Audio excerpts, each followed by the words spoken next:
Orleans, but we work on a variety of water, energy, and climate issues across all 5 Gulf of Mexico states, from Florida to Texas. And I live in Pensacola in Northwest Florida. In our 25 years of work, 25 years plus for Healthy Gulf, across the Gulf region, we've seen so many challenges, ranging from offshore drilling and hurricanes to pollution from chemical plants, and increasingly today, the impacts of climate change. The possibility of industrial scale fish farms in the Gulf of Mexico is a new threat that brings its own unique set of issues to an area that's already suffering from so many assaults on the health of our natural environment. The same natural environment that sustains our coastal economies and lifestyles, such a vital part of our lives here in the state of Florida. Tonight's event's a chance to update you all on the latest on a number of industrial scale fish farms that are proposed from multiple areas of the Florida coast. So joining me this evening are 3 really special guests. They are Neal Schleifer. He's lives on Siesta Key, and he's the vice president of some 7,000 member residences along the central Florida coast, which is just east of the areas proposed, a couple of areas proposed for offshore aquaculture. We're also hoping that Bonnie Brady is going to be able to join us. Bonnie is the executive director of the Long Island Commercial Fishing Association, and she brings us some perspective on one of the companies that's applied to open a fish farm in the Gulf of Mexico. She's traveling and is maybe in a remote area, but we're hoping she's going to be able to join us by phone a little bit later. And then Andrianna Natsoulas is the campaign director for Don't Cage Our Oceans, which is a coalition of organizations and businesses that's working to stop offshore fish farming while uplifting values-based seafood systems led by local communities. So we're going to address the fish farm issue for Florida based on geography. So we're going to start with the southern and central part of the state, and then we're going to move up here to Northwest Florida, where I live. We will take questions tonight at the very end for all of our guests, but really at any time during the presentation, if you have a question, you may go ahead and type that into the chat, and we will collect those and try to get to as many of those as possible at the end. So with that, I'm going to go ahead and share my screen to start to get us going here, and hopefully this will work just fine and get our intro going. Let's see here.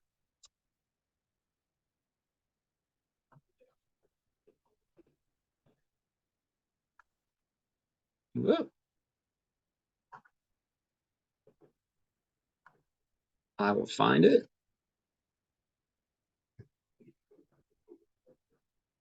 System's running a little slow tonight, but how's that? Looks like we're there. So again, industrial fish farms off the Florida coast, Florida Gulf Coast specifically. What's next? Again, all of our guests that are joining us this evening, we're happy to have all of you here with us this evening for this very important event. Healthy Gulf is a member of the Don't Cage Our Oceans Coalition, which is now 45 members strong from across the country. These are some of those different organizations, community groups, groups of fisher folk, conservation organizations, again, 45 members strong and growing all the time. So we're happy to be, very happy to be part of that coalition. It's getting stronger all the time and really raising incredible awareness around the country about these issues. A little bit about just a quick background for those who don't already know or aren't familiar with what offshore finfish aquaculture is like. These are typically large cage or pen type systems that float at or near the surface, but are typically attached or moored to the bottom. And one really useful comparison is, I think a lot of people know or understand about what's called a confined animal feeding operation, which is how livestock are typically raised on the land, whether that's chickens or beef or pigs or other animals. And we don't have a very pleasant image of that with good reason. And really, these offshore finfish farming operations are quite similar to that in being a confined animal feeding operation, just on the water, but similar issues of crowding and issues of having to bring in feed and potential issues of disease and such that I think many of us are familiar with from what happens when we put animals together in very unnatural types of conditions. These issues, there are so many issues that have been identified with these industrial scale finfish farms, and we don't have to wonder about these issues because there are these farms are already in place, mainly in other countries, mainly outside the United States.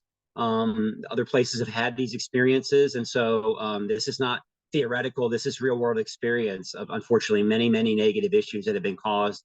Social issues, environmental issues, community issues. We know this from fish farming and so many other parts of the world. Some of the environmental issues specifically are a lot of our focus this evening. And I think probably a lot of people understand those at their core, but just to repeat what some of those might be, obviously fish waste with all of the feces, right? The waste material that comes from the fish themselves. There's also a lot of feed that's not consumed. Not all of it gets eaten by the fish right away, and that becomes waste and a source of nutrients. There's always the potential to need the use of antibiotics and other chemicals to control disease in crowded conditions. There can be impacts on other animals in that area, whether that's birds or whales and dolphins that might get entangled. Fish that may try to feed in or around that area can get entangled. And also the escape of wild fish, or excuse me, escape of the farmed fish can have impacts on the wild fish. And that actually has happened a number of times throughout the world. So a number of different issues are presented, environmental issues or risks presented by this type of industrial finfish aquaculture. The great news is that there are many responsible ways to do aquaculture that we fully support. These are locally based, community-based systems that typically involve things like shellfish. And I know in Florida, many of us are more and more familiar with shellfish, oftentimes oysters, but maybe clams as well in some of the coastal bays around Florida. And the great thing about that is that these animals don't need to be fed. You don't have to go out and get and kill fish or some other animal and bring that in to feed them. They feed on naturally what's already in the water already, typically plankton, which is there's typically an overabundance of in our bays. And it actually improves the water quality in these coastal systems. Some of these systems also may involve the growth of marine algae, seaweed, kelp type systems as well. And so with that kind of vertical structure, you can get a lot of productivity in a small area. And there's also systems that can be done on the land, either in greenhouses or in pond type systems where there's not a discharge from that area into a surface water body nearby. So if there is any waste or pollution, it would be contained right there. But the ones that work really well have plants associated with them as well, because obviously fish, especially if there's fish, they will produce waste, extra nitrogen and phosphorus, and that can be taken up by plants. So again, there's lots of great responsible ways to do it, and there are people doing that, and we want to continue to uplift those ways while raising awareness about the ways that are not responsible. Who's behind this stuff? A lot of the big some of the big restaurant chains, a lot of the big industrial agricultural companies that many of us may know from more land-based systems, obviously see a business opportunity in expanding into oceans and such. And then you can even consider the federal government to be part of who's pushing this, because agencies like NOAA, the National Oceanic and Atmospheric Administration, have been directed to push forward with developing offshore aquaculture. So they are part of that as well, and in addition to some research institutes and others. So one little background piece is that there is an executive order that was issued by President Trump in 2020 that provides some level of guidance and authority and push for the aquaculture efforts that we are seeing in federal waters around the country. And so that's one of the things we've been working on and asking for President Biden to do, is to go ahead and revoke that executive order, because that's something that a president can do. Those executive orders don't necessarily go beyond a presidency, and a subsequent president has the power, has the ability to revoke those orders. But that's a little bit of background on that.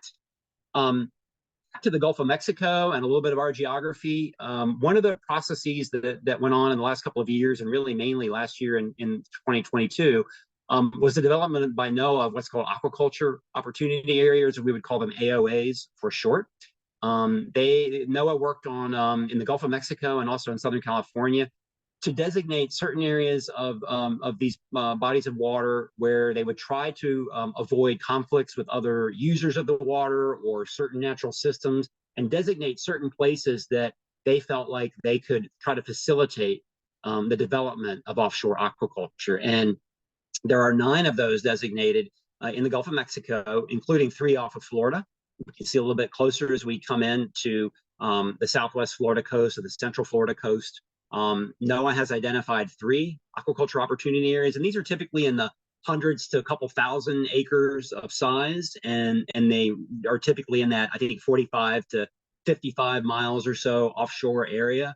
But we see here one pretty much due west of Naples, another one pretty much due west of the Sarasota area there, where in Siesta Key, where Neal is, and then one just a little bit farther north, E4, that's almost due west of Tampa. And I believe the way they came up with their assessment, E1, the one off Naples, was the preferred site that had the most going for it according to their analysis. And it's interesting actually going back, what happens in these areas. We know offshore also is where red tide starts to develop slightly inland from these areas. And I know Neal's probably going to share a little bit more about that as well. So latest thing that's happened with the aquaculture opportunity areas is that NOAA just a couple of weeks ago released basically its summary of all of the public comments and the work that went on last year, as public hearings were held online and public comments were submitted. And a really significant thing to understand is that about 80% of the submissions, these were emails and letters and communications that came into NOAA on the AOAs and are officially part of the record, about 80% opposed the identification of these AOAs in some way. So pretty strong public opposition to these. And certainly we know that most of that came actually in the Gulf of Mexico region.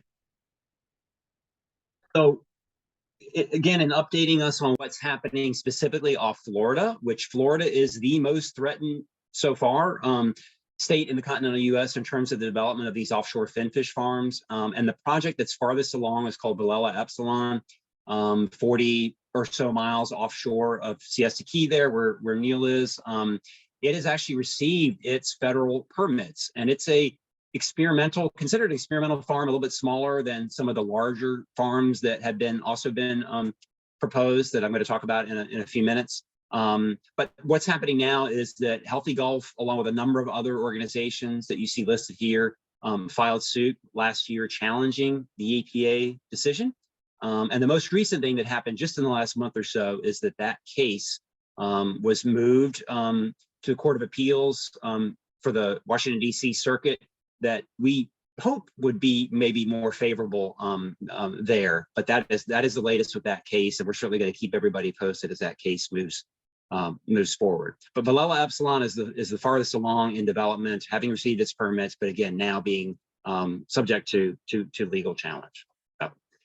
With that, we're gonna go live to our good buddy Neal Schleifer down there in Siesta Key, Vice President of the Siesta Key Condo Council, and I'm going to stop sharing my screen so I can make room for Neal to share his screen.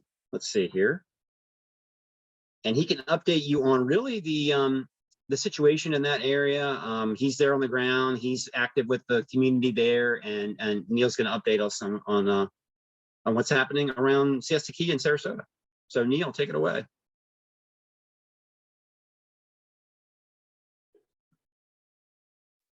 Hi, folks.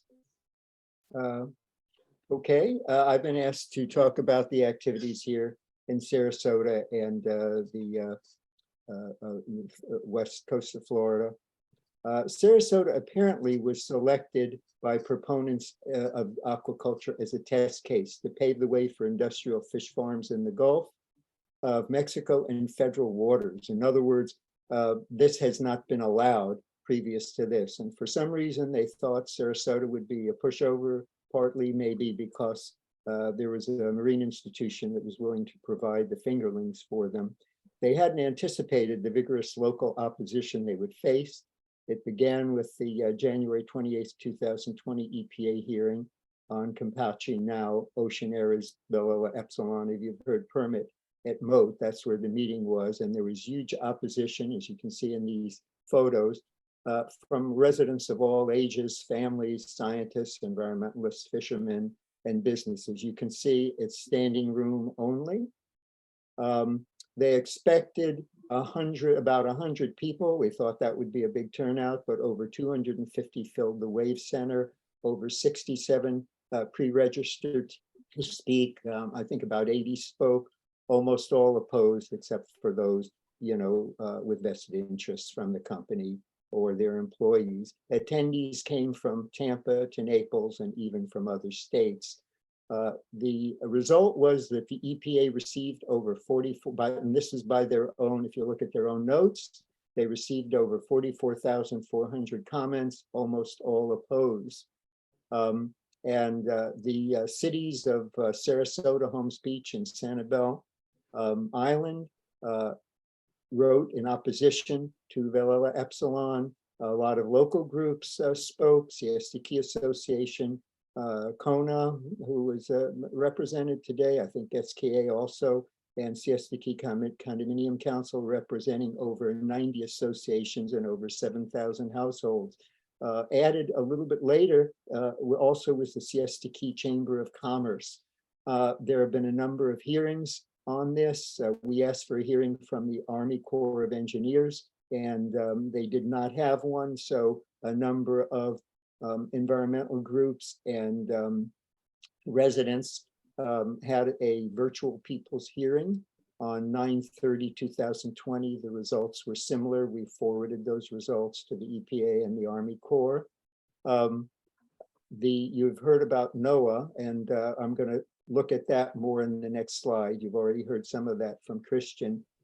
Many comments were from our area of those 80% opposed. And what happened, it's a little bit more complicated than I'm going to say now. I was discussing this with Andrianna before, but to give you some idea, first of all, NOAA, the National Oceanic and Atmospheric Administration, is actually a business-oriented group. It's part of the Department of Commerce. Its mandate isn't to protect the environment. So people need to understand that. It originally in 2016, and I'm going to show you some of what they wrote in the last slide, had planned to administer the aquaculture, but the first suit, I believe, was the Gulf, and Andrianna can correct me if I make any mistakes here, but the Gulf Fishermen's Association challenged the National Marine Service, and they did not have, and this was you've probably heard about the Magnuson-Stevens Fishery Conservation and Management Act, but it was challenged, so NOAA's jurisdiction to administer aquaculture was removed, and the waters were kind of muddied by the 2020 executive order. So NOAA is trying to reassert its authority, but of course, because of water quality, there's a challenge to the EPA's permit. So, Christian explained a little bit about that. Most Sarasota County Commission candidates opposed. Historical problems we're going to look at more in detail. The red tide, very important. Tourism, degradation of the marine environment, extensive pride from residents in the area, the dangers of hurricanes, cage escapes, waterways being blocked, recreation, and very important is the public ownership of federal waters. That's why they haven't, I want to make that point, that up to this point, the private businesses have not been able to use the public waters for their own benefit. And I think many of us believe that the public waters belong to the citizenry, and we want to preserve the marine environment, the various species. I've talked before about blue holes. Unless I have questions, I won't mention them today. Another big issue, of course, that's fed by the same nutrients that these farms create is the sargassum. But we don't really know what that's going to mean yet, but we do know a lot more about the red tide.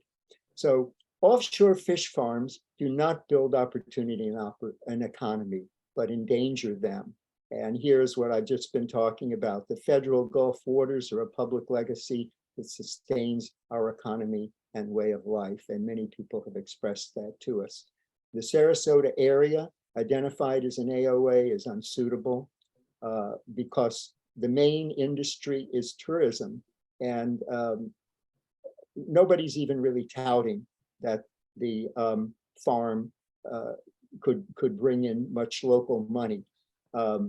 Certainly not compared to the millions that could be lost in in tourism from red tide as it was in 2018 and 19. Sarasota and other Gulf communities' financial risks from the possible effects of fish farms are great. A UF study estimated the 2018 Florida West Coast tourism loss after Hurricane Irma was $184 million. So, the fish farms are mostly automated. There's not really much aid to local economies. What I have highlighted in black, as Christian was saying, are no longer theoretical. The proponents always say, well, you don't know that, but we do know that because years have elapsed now, and every place where there are offshore fin fish farms, there are problems with algal blooms like the red tide. Fish discharge, waste, and food increase the probability of the blooms and exacerbate problems, especially in already susceptible areas. Chemicals to prevent sea lice and disease degrade the marine environment. We know, for example, with the Velella Epsilon farm, that with that species of fish, sea lice is a problem, and it does spread to the native populations. The cage could break loose. We've had Hurricane Irma, we just had Hurricane Ia, tremendous devastation, and fish escapes, again, where they've occurred, they do affect the native ecology. In fact, there is a number of studies that show where offshore farms exist, the native fish populations decrease.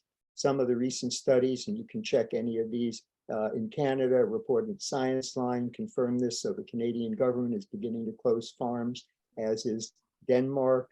And CNN had a program, some of you may have seen it, last July 2022, Patagonia, Life on the Edge of the World. And they documented that there were problems with algal blooms and diminished native fish, even with the farms in remote Patagonia. Yes, those were different species of fish, but every time, in every farm, no matter what species, you get similar results in terms of algal blooms and decreases in the native fish populations. So, and potential debris due to tropical storms could affect the boating traffic, the lanes, recreational use of the Gulf. So as Christian mentioned, the area off Sarasota, offshore Sarasota, excuse me, is where red tide blooms often originate. And the area in Fort Myers was considered further south, and I'll show you that on the map again in the next slide. But it's really very close to where the proposed fish farm is and also highly susceptible. The area near Clearwater, E4, a recent USF study indicated that the concluded that the Piney Point phosphate spill contributed to a massive red tide outbreak there. And that's where the new recent outbreak started. All of those three areas are vulnerable to hurricanes. And not only the damage to the cages, but of course, the hurricanes create runoff and nitrogen feeding the Gulf, which feeds the red tide. So the danger of the fish farms adding to that is very great. Residents are frustrated that government agencies refuse to listen despite their massive public outcry. We just heard it in Christian mentioned again at NOAA, and the scientific evidence that's growing and provided at every hearing. Okay, I gave you some of this other info, so I'll go to the next slide. These slides are from USF and the Florida Fish and Wildlife Conservation Commission. A lot of people have been concerned about the increase in red tide and the current bloom, and there's still, even now, although it's greatly diminished, there's still red tide off the coast of Sarasota and and the area I'll be showing you. It's diminished now. We haven't had rains. The rainy season hasn't begun. We're in a severe drought. North of us, it's actually an extreme drought. And the heavy rains do seem to make the situation worse. The current bloom began in October 2022. In December, after the Piney Point spill, and we were assured that the Piney Point spill would not affect the red tide, but this area, I don't know if you can see my cursor up in the Hillsborough, Pinellas County area, where still in February, there were low and medium concentrations, but that was where the current bloom was very heavy. And as I said, USF concluded that the Piney Point spill did affect it. Here, this is the week I'm showing you 2014 to 21, and you see from Manatee County down to Collier, very heavy, some medium, some low, but mostly very heavy concentrations of red tide that lingered for months. And notice even down in the Keys, in the Florida Keys, there were some low and medium, and that's varied also. We have coming out of this area into the Keys, if you can see my cursor, we also have nutrients that are coming and feeding this. And of course, the area somewhere where my cursor is, where this black box begins, maybe a third of the way down, is about where the fish farm is proposed. And you could see it's very close to Sarasota, very close to Lee County, and these are the areas of the greatest concentration of red tide. So it seems like there's little doubt that this would be that fish farms in here would help contribute to this situation. And on the right, you see there were times various beaches were affected worse than others, but this map shows you a time which all 16 beaches in the area from Longboat Key to Minnesota Key had high concentrations of red tide. So it's a tremendous concern. Here are just some pictures.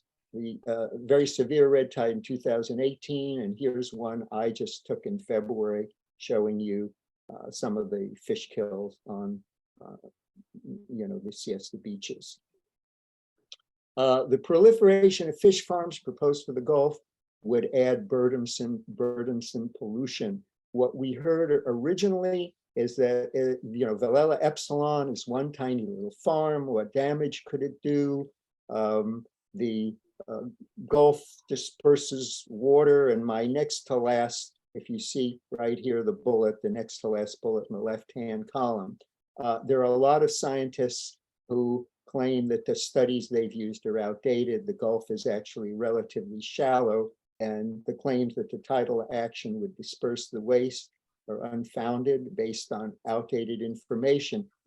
Part of what I'm showing you with the red tide shows that that's true, because the nutrients that come from land, that come from the hurricane, the rains, Piney Point phosphate spill, those are not being dispersed. That's why that's one of the emphasis that I'm showing you with the lingering red tide in that area.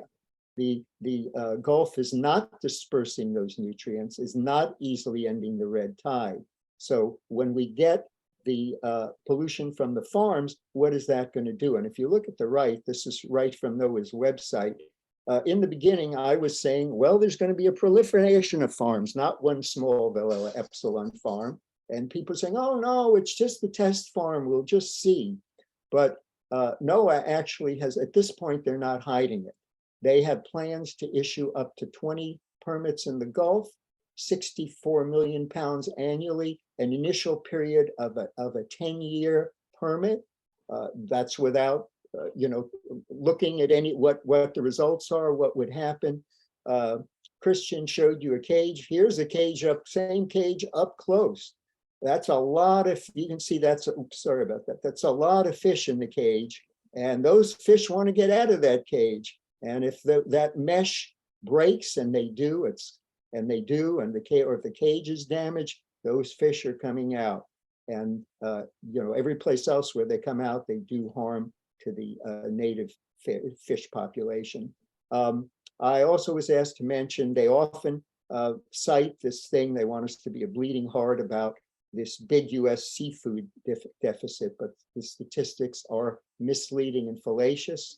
The US actually has a fairly large catch, much of which is exported. Some is re-imported, but it doesn't count as our fish. It counts as it's being imported from China, because China and other countries process our fish like salmon cheaper and send it back to us.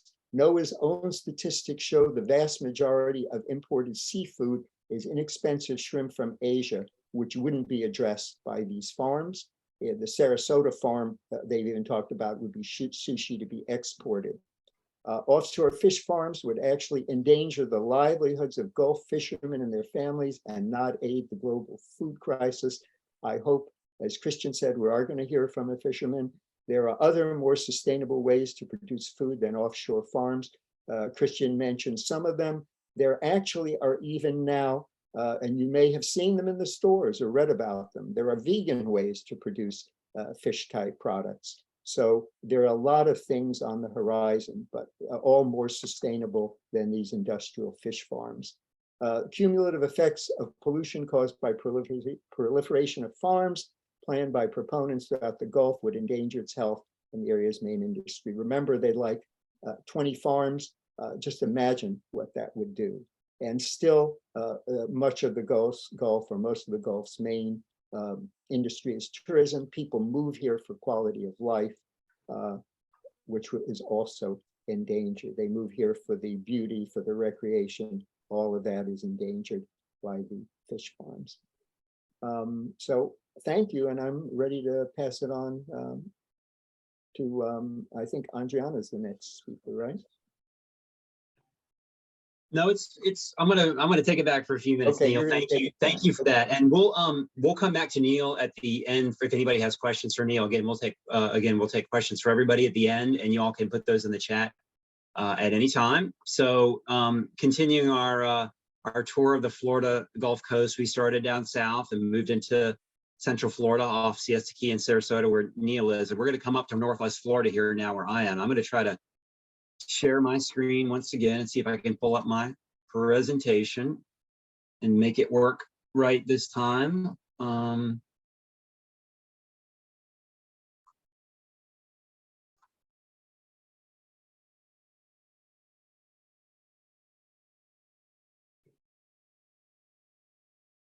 All right, it looks good on my end. I'm trying to make it work without all the notes, you all, but I'm sorry if you all are seeing those. I'm having a little trouble with my screen, but let's see here. If you say play the slideshow.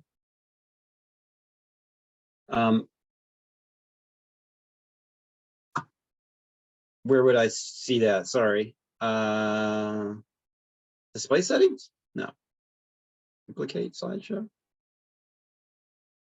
No. Yeah, swap presenter view and slideshow. It looks good on my end. Can you all see that just fine? Perfect. Okay. Sorry, it's jumping around a little bit. Here we are. Okay, so here we are in Northwest Florida. Again, I live in Pensacola. And really the next proposed fish farm along in terms of permitting is the Manna Farm, and we're going to talk about that next. Anybody who's been in Northwest Florida knows that our beaches here are truly world-class, just that incredible white sand that comes down and meets that blue-green water. They often call it the Emerald Coast here. And for those of us who live here, it truly is special, and it's really a defining part of our lives. And people come from all over the world to visit us and really celebrate what we have here, because it is so very special. But something that may threaten that is the proposed Manna Fish Farm, which would be in that little red area, kind of middle of the screen there, which you see on the land above you where it says Gulf Islands National Seashore. That's Santa Rosa Island, which is a 50-mile-long barrier island here, where most of our Gulf beaches are here in the area between Pensacola and Navarre and east over to the Fort Walton Beach area. And so that proposed fish farm in that little area of red there is about 23 miles south of Pensacola Beach. And Pensacola Beach is kind of our primary beach area and tourist visitation area where I live here in Pensacola. And as you saw on the map there, also part of Gulf Islands National Seashore. So it's a unit of the national park system, and I think actually the most visited, at least most visited national seashore in the entire system, and a real gem. The farm is proposed for about 155 feet of water. And again, I mentioned before that these systems use kind of a floating cage system that's moored to the bottom with these very thick monofilament cables in this case. And this is a big farm. So we talked before about Villela Epsilon proposed for the area off of Sarasota being more experimental and smaller. I think maybe 20,000 pounds of fish at a time. This proposed system is massive. It would be up to 5 million pounds of production annually. So there's nothing experimental about this. This would be a full production farm if it were permitted. And the full build out initially that they had proposed would have been by 2027. So installing a few cages each year. It's maybe running a little bit behind that just through permitting and such. But that has been their plan. Manna Farms is proposing to grow redfish, what we know as one of our popular game fish here on the Gulf Coast, redfish or red drum. So they're estuarine species that can tolerate a range of salinities. I was kind of surprised that they would want to be grown in full strength ocean or Gulf of Mexico water, but that is the fish that's been proposed so far. One of the main issues that really distinguishes the threat of offshore fish farming in Northwest Florida from other areas of the Gulf, and a little bit more than what you saw proposed for the area off South Florida and Central Florida, is the direct threat to one of the most endangered animals on the entire planet, and that is the Rice's whale, or sometimes called the Gulf of Mexico whale. Many of you have heard of the whale. You probably didn't hear of it until January of 2021, when a big announcement was made that it was identified now as a truly distinct species based on some new genetic work and some new work done on the skull morphology of the whales that established it as a truly distinct species. Now, Healthy Gulf has been working to protect this whale for a number of years, but it was known formally as a subspecies of the Brutus whale that was unique to the Gulf of Mexico. But again, with that new work that the scientists did, it is now truly established as a distinct species that lives in the Gulf of Mexico and nowhere else in the world. And its favorite place, its most preferred habitat, is really in the DeSoto Canyon, which is about 60 miles from where I'm sitting right here now, offshore, a canyon that drops off offshore in that area between about 300 feet of depth and 1,200 feet of depth. This is, again, I mentioned one of the most endangered animals on the planet. Fewer than 50 individuals remaining, maybe as few as 30. About 20% of their population was killed by the Deepwater Horizon disaster. The threat for whales is that whales are obviously not used to floating cages and mooring systems and cables, and they can become entangled in those. And that is what's happening. Maybe some of you see in the news about the North Atlantic right whale over on the East Coast side from Florida up into the North Atlantic, another critically endangered species that's having multiple negative interactions with certain types of commercial type fishing gear and lines and cables and things that can entangle the whales, and is unfortunately leading to deaths of the whales. So that's a direct threat here that Manna presents here that maybe some of the farms don't present in other areas. And this is actually a map of the core habitat for the Rice's whale. So again, that area where the continental shelf drops off from about 300 feet deep to about 1,200 feet deep. And actually some more recent research is showing that the whales actually do range farther west into the Gulf than originally believed, although the greatest numbers are still right here off Northwest Florida. And by the way, the reason they're here, mainly off Northwest Florida, is it's the only part, this is distinctive when we have the conversation about fish farms. The eastern Gulf of Mexico off Florida is the only part of the entire Gulf of Mexico that's not industrialized. The rest of the Gulf and the central part and the western Gulf is completely covered over with oil and gas rigs and pipelines that are running to all of those. It's completely, people talk about flying out there at night and it just looks like a city out there. It's completely industrialized. And for a whale, that's complete chaos in terms of noise. So the whales have literally retreated to the quietest place that they can go here in the eastern Gulf. So it is important for the survival of the whales that this area not be industrialized, and then the fish farms would be a threat to that. So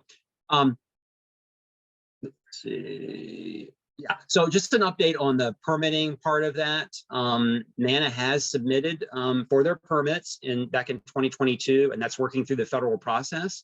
What we would expect next is what the federal government would call a public scoping process, where there would be more formal public meetings and such on that, which is required under the National Environmental Policy Act.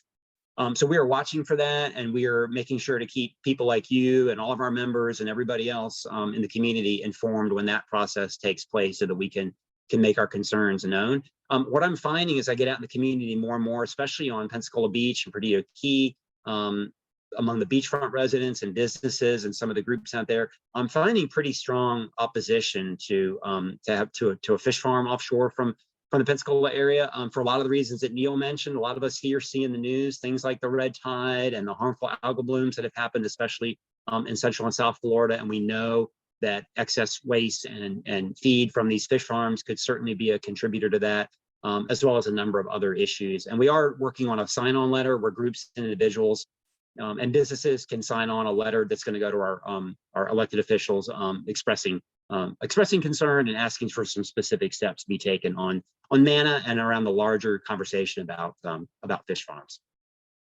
Yeah, and the agencies that are involved are really EPA and the U.S. Army Corps of Engineers are the ones that are doing the permitting. And then in consultation with them, and it was mentioned earlier, NOAA, National Oceanic and Atmospheric Administration, National Marine Fisheries Service in particular, around those issues. So again, Manna Fish Farms is the farm that the name of the company that has proposed the farm for offshore of Pensacola Beach. They have had no local presence in the community here. They've had no public outreach, but we know somebody who does know about Manna, who lives where Manna Fish Farms is based, and that's Bonnie Brady, who's the executive director of the Long Island Commercial Fishing Association. And Bonnie, are you? Yeah, I can't see everybody, but now are you here with us and able to talk? She was trying to join us. She was in the middle of a remote area and trying to join from her phone. But she lives in the Montauk. Are you there? Yay! Can you hear me? We got you. Yeah, thank you. Excellent. Thank you. I'm on a ferry and I'll walk away from where I'm at the table so I don't annoy other people. But thank you so much for having me on this, and I'll talk quickly before I lose service. Sure. Thank you for being here. So Bonnie lives in this very special place, Montauk, which many may know of as a very special fishing village on the very east end of Long Island, and I hope to get there someday. But you share the island with, I know Manna is based there, and again, we don't know anything about Manna here in Pensacola. What can you tell us briefly about Manna? Do they have operations in that area already? Would you know anything about their practices? No. What can you tell us? Well, I've been fighting Manna Fish Farms now since they had pulled their Army Corps of Engineer permit, I believe, and I'm trying to remember right now when it was that they actually pulled all of the stuff, but I think it was back in 2018 they pulled the permit. You know, Manna made a big fuss. It's run by a woman who also is, her house is the Chamber of Commerce for Quogue, and it's Donna Lanzetta, who is an attorney. She has no history with any type of aquaculture, either on land or in water. And she, for whatever reason, decided that she wanted to do this project and then ran about trying to get funding for multiple different sources. And so I happened in New York State, you have to file with the Department of State, and it becomes an Army Corps of Engineer project because the cages are affixed to the ocean floor. So like a structure, the Army Corps and the EPA become the lead agency. And I happen to be going on the Department of State site, which is in New York State. They approve things within territorial waters because at the time they wanted to do these cages just out, and they wanted to grow striped bass. And a bunch of other things, but they told us, oh no, we're just going to try growing striped bass. It was out of state waters. And we're going to sell 2 of our 3 hauls per month, and the other haul we're going to give away to the poor, and that's all we're going to do. And no, we don't want to affect the fishermen. No. Then I FOIA'd their actual application to the Department of State and found, oh, gosh darn, they're saying that not only are fish that are wild caught overfished and overfishing is occurring, which isn't true in the U.S., but on top of that, they're filled with toxic substances. And so we're going to try to make up the difference. And they created some PowerPoints that had people that were in support of this event. But when I spoke to them directly, they told me they wanted their name off the site immediately. They basically did everything they could to very clearly lie to us. Turns out they wanted to not only grow striped bass, they wanted to grow black sea bass, they wanted to grow tuna, they wanted to grow bay scallops, they wanted to grow regular scallops, pretty much a cornucopia of everything if it could grow they wanted to do it. And so this was a huge operation that they, wolf in sheep's clothing, that they wanted to present to us, when in fact they would be competing with our wild caught, completely sustainable fish products that we sell into Hunts Point Market and to local fish markets throughout, the New York area. So Bonnie, for you in the fishing community you represent, I mean, there would be what, potentially like a collapse in prices for the farm? Oh my God! If that were to happen, because well, yes, absolutely. What they do is they'd undercut the prices. It's far cheaper to grow little fingerlings, throw food at them once in a while. And the same thing, giant metal cages that somehow are going to retract deep into the ocean floor and then pop up, and there would be a food buoy. And the food buoy was going to somehow throw the food out and, of course, not attract regular wild-caught species, because heaven forbid. But, this whole thing from start to finish has been much of a facade. When they withdrew their permit, now we're 3 years later, and because NOAA, National Marine Fisheries Service, apparently during the last administration, there was a real big push for aquaculture because it was looked at as being an investment possibility where you could make real money. Suddenly, they presented to National Marine Fisheries Service, and also they have forms, but they haven't filled out their final form yet. They want to grow 9 million pounds of fish annually in federal waters. They want to grow striped bass, which is illegal to grow, because if they wind up getting loose in federal waters, we as commercial fishermen are only allowed to catch striped bass in state waters, because obviously it goes out to saltwater to breed, goes out to saltwater and then goes back up to freshwater in order to breed. They had no seemingly problem with escapement or toxic sludge or antibiotics or any of that. But 9 million pounds of fish per year, that's more than Shinnecock, our second largest commercial fishing port, catches in a year. So all this, for lack of a better term, forgive me, garbage that is being thrown to the public about, oh no, we're this, we're that, is completely false. It would literally collapse the commercial fishing fleet and our main market, which is Hunts Point. We're a fresh fish market. We don't have processing on Long Island. That's where we send our fish to, and it would be gone very quickly. So Bonnie, is everything from Mana still just proposed? They haven't built anything yet off Long Island, or even have they built anything anywhere else? Do they have any official track record of farms anywhere in operation? Well, they don't have a farm, but they did have a feed buoy that apparently was put in one of the marinas in Shinnecock, that then apparently during a nor'easter broke loose and was headed rolling down the coastline of Long Island and finally came to stop. I mean, this was literally like a hazard to mariners. They wound up towing it back and putting it into another marina, but apparently one marina hadn't gotten paid, and that was part of the reason they wanted it to go away. This is, for lack of a better term, as best I can assume, a Ponzi scheme. There's a consistent amount of investors, and they can all invest 1%, and for that they have to pay $50,000. Oh, it's going to come back, and you're going to make all kinds of money on the backs of whom? The ecosystem, the environment.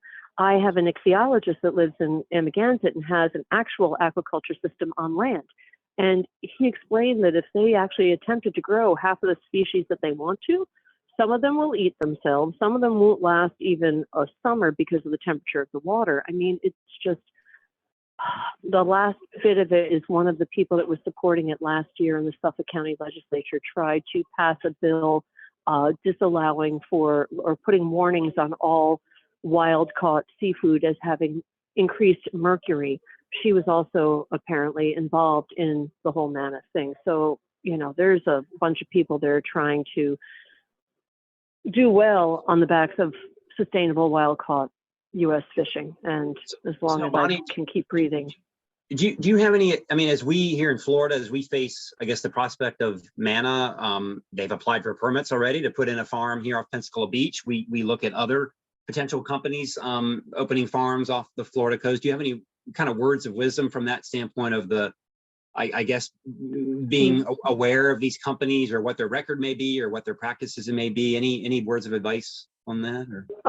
Well, I would definitely enlist all of the commercial fishing associations that exist along the coastline. I mean, I'm trying to think. I know There's some that are charter boat guys, but there's also those that have commercial permits, because, you know, for charter boat fellows, if they don't have a charter that day, if they have a commercial permit, they can still go out and catch certain species for sale. This will destroy their market too, because the goal is to create fish that are so cheap. I mean, let's face it, in restaurants and at the supermarket, everyone cares about price point. And so, you know, if it's a tilapia, when the Sustainable Fisheries Act went into play in 1996, tilapia was a 55 million.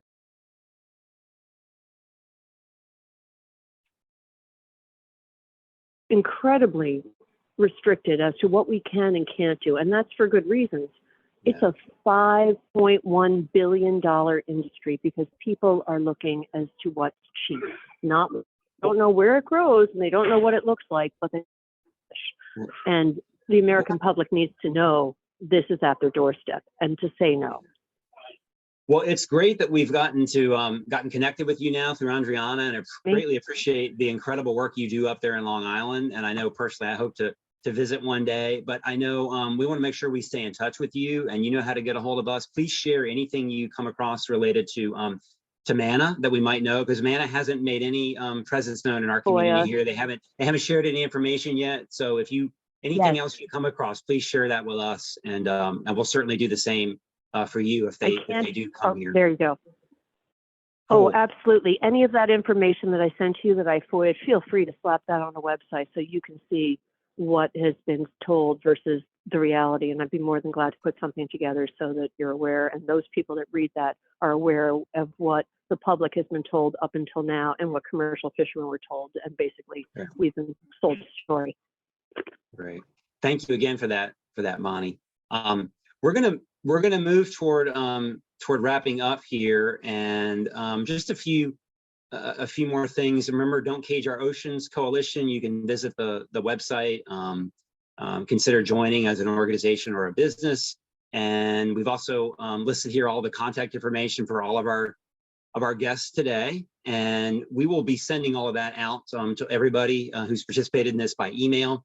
Probably send it out tomorrow. And we'll also have an action alert that we've worked on. This is something that makes it easy for you to send an email to your, here in Florida, your federal elected officials. So this would be our United States senators and our members of the House of Representatives, expressing concerns about some of these specific issues with the fish farms that are proposed for off of Pensacola. But with that, I want to give Andrianna Natsoulas, who's the campaign director with Don't Cage Our Oceans, a chance to kind of tie it all together and wrap everything up for us. So with that, I think I can stop sharing my screen. So Andrianna.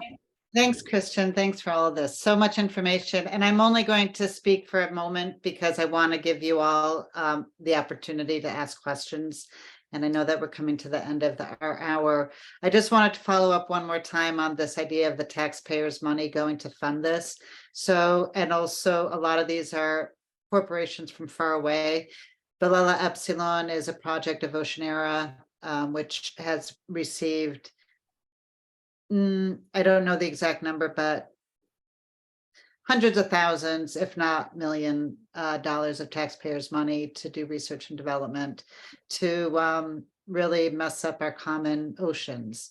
Manna Farms also has received an incredible amount of money from taxpayers for both their facility off of their proposed facilities off of Florida and the proposed facility up in New York. There are other similar farms being proposed off of Massachusetts, off of Southern California.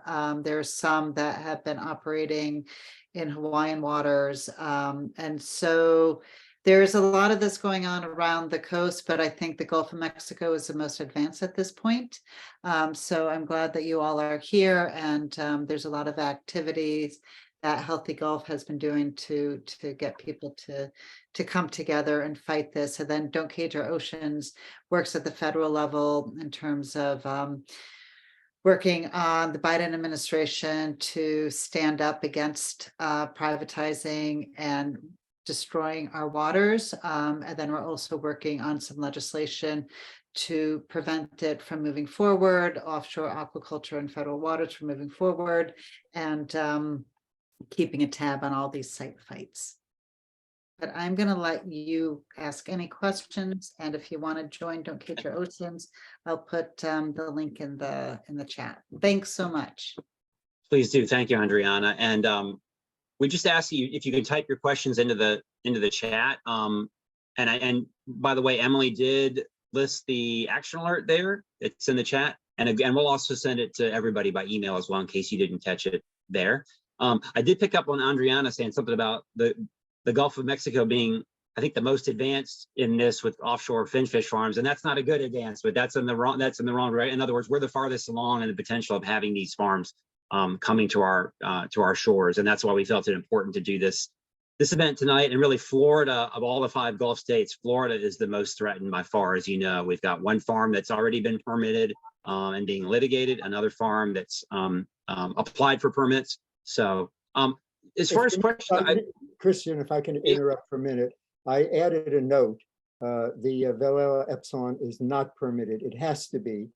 They applied for a permit from the U.S. Army Corps, but the Army Corps had not ruled on their permit. So it is not fully permitted. And again, the reason that I think they applied, the reason that it's the so-called farthest along is because they thought they wanted to set I think there's no question, they wanted to set a precedent in Sarasota, and they thought it would be easy to do. And, you know, I want to compliment all of our residents for speaking out, because it made a very big difference. well, thank you for clarifying that. Yeah, it was the EPA permit, I guess, was issued, and that's what Healthy Gulf and other parties are presenting the legal challenge on. So let's stay with you for a second, Neal, because I know you touched on it, but maybe from a more personal level, the red tide that has just been devastating your area of the coast over really the last 6 years. I mean, red tide used to be something that happened occasionally, and you'd get a break from it for a while, but it's been almost consistent for the last 6 years or so. How has that really changed life in your area? Because obviously this is something, as you talked about, that fish farms contribute more nutrients, and you're in an area that already has too many nutrients. We can't take another pound of nutrients. So, but how has life really changed down there? Well, I think it's the danger of what happens in the future when the red tide is bad. I mean, it's you know, the beaches, as you said, are beautiful. People love to come here, you know, for the warmth of the beaches. And I think in terms of publicity, in terms of the media, they kind of underplay sometimes, you know, what the results of the red tide. Sometimes they overplay it. I've had people ask me about it, but sometimes they underplay it. And, you know, people are still coming, but sometimes they're horrified when they come to see what they found. This year, you know, I expressed from December until almost now, there were pretty heavy concentration for actually from October, depending on which part of the Gulf, but there were pretty heavy concentrations. Now they've diminished somewhat, I explained, because of the climate conditions, but with the possible onset of the rainy season and hurricanes, you know, we face another round of it. So certainly it's not fun for people. Some people have to move, especially if they have asthma, health conditions, and so forth. It's certainly not pleasant. It certainly interferes with activities that people have. And you know, we don't have a member of there's a lot of charter fishing, I know, in Sarasota, but certainly the fishermen and the charters and the recreational are hurt by the red tide, because you have the massive fish kills. And even people eating, I'll hear them say, I don't want to eat any fish from the Gulf at this time. But I think the main thing is to the quality of life. And, if it were to become worse, which the fish farm's in danger, especially because we know it's not one small fish farm. That was just, my point has been, that's just a precedent to set for up to 20 fish farms. And, with millions of pounds of fish. And of course, what that would do to the Gulf, any scientists you talk about 20 fish farms, that's really a very big potential problem. And that really could affect the economy drastically and the way of life.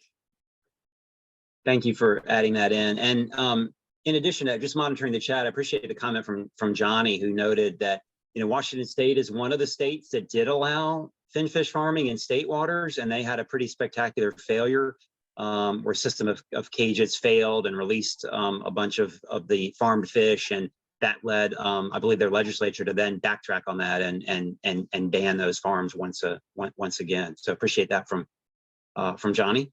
One of the questions that came in earlier, and I don't know, this might be for Andrianna, or I don't know if Bonnie would know as well, but one of the things, remember, the waters we're talking about are public waters. These are waters that we all share. These are part of the commons, right? And so we have that, thankfully, in the United States, the ability to have at least should have a full say in how those are used, and they have to be used in the public, truly in the public interest. So, but one of the things that we see with a problem with oil rigs in the Gulf of Mexico that Healthy Gulf has worked on for so long is that these rigs are placed in these public waters, and then eventually they may be abandoned. The company may go bankrupt, and you have sometimes a rig that continues to maybe leak oil, and there's no responsible party. Do we know, either Andrianna or Bonnie, about some of the bonding or other requirements that there might be, or is that something that's being asked for? Because say a fish farm could be set up offshore, and then if there's a failure, is there a financial responsibility there, or to clean it up, or to fix the damage? Does anybody want to have any comment on that?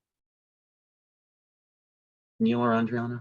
I don't know the answer to that. I think that's part of what we're still trying to figure out. Yeah, but I mean, I think they're trying to minimize the damage. What they're doing is they're trying to, when those questions are brought up, they're trying to minimize that any damage could be done. But I think that's the question is, what I tried to bring up. These are federal public waters, and who has the right to there's a private owned profit to use those federal waters that belong, and I think Johnny Fishmonger addressed this as well, that belong to all of us and are there for us to appreciate and to have a diversity, from an environmental perspective, to have a diversity of species, whether it's the rice whales, or, I mean, there's a danger, I mentioned the blue holes, we didn't get into it, I don't think we have time, but there, we depend upon that. And the thing with the blue holes is it might even affect the fresh water. In other words, what happens offshore? Because there's a migration. It's believed that there's a migration of the water to the onshore water supplies. So what happens if you have, that's why one of the big issues is keeping our waters clean. And the waters belong to the public. And what happens, for a private company's profit, should we give up the right to protect ourselves and our waterways and all that affects, whether it's the health of the water on land, whether it's the variety of species, the joy that people get in seeing the marine environment and enjoying all the recreational things, and why a lot of people move to Florida and move to these, to the coastal areas, or even, some of the inland areas nearby. Well, Thomas has been patient. He's got a question or comment, so go ahead with that, Thomas.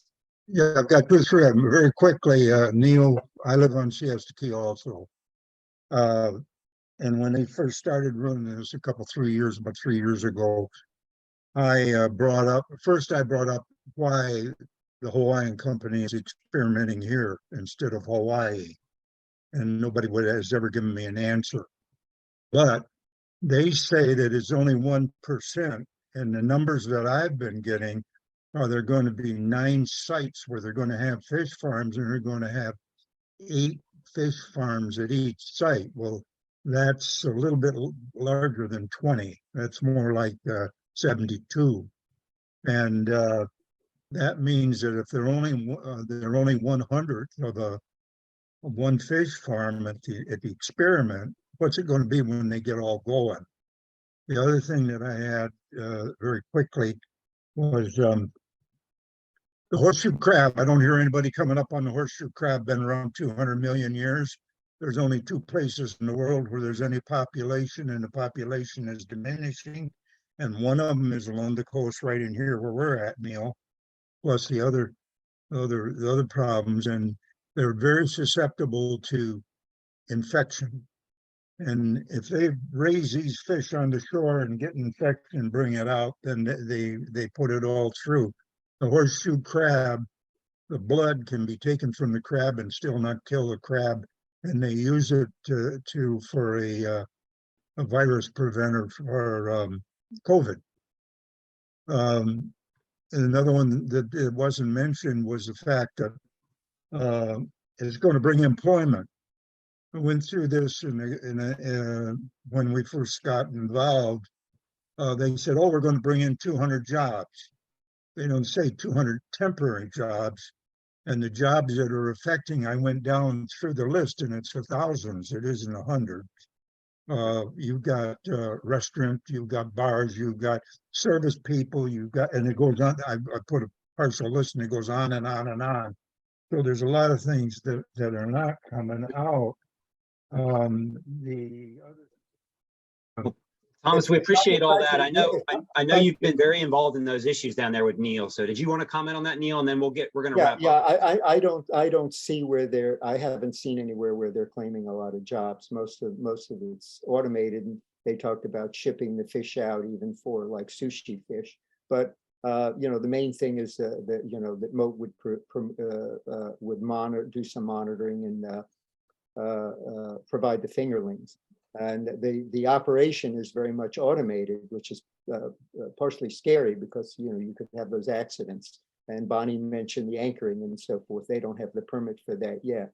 But Yeah. in terms of why